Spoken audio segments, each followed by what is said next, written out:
fiancé, mon bourreau. Chapitre 5.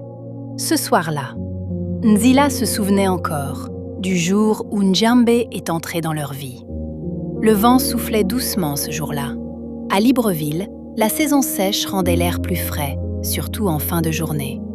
Le vent passait entre les maisons, soulevait la poussière et faisait frissonner la peau quand le soleil disparaissait.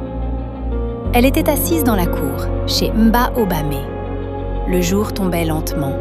La lumière devenait douce, presque dorée. L'odeur de la sauce montait dans l'air. Les voix des voisins passaient au-dessus des clôtures. Des enfants couraient, riaient. Une vieille radio grésillait au loin. C'était simple, c'était vivant. C'était leur quotidien. Abena est arrivée en riant, mais ce n'était pas son rire habituel. Il était plus fort, plus démonstratif. Et elle n'était pas seule. L'homme à côté d'elle n'avait rien à voir avec cet endroit.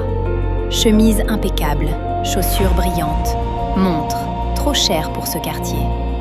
Mais ce n'était pas ça le plus marquant. C'était son assurance. Cette façon de regarder autour de lui comme s'il connaissait déjà tout et que tout finirait par lui appartenir. Yaya, voici Ndjambé. Mba Obamé a levé les yeux, un simple regard, mais suffisant pour comprendre qu'il n'aimait pas ce qu'il voyait.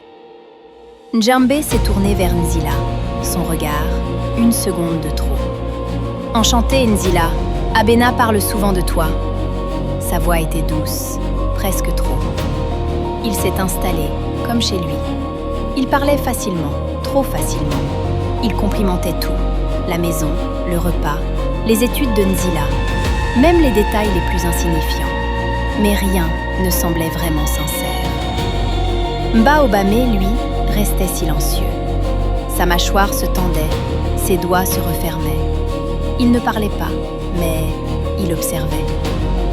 Ndjambé racontait des histoires, des bars élégants, des soirées privées, des voyages, des gens importants. Il parlait avec aisance, comme quelqu'un habitué à être écouté.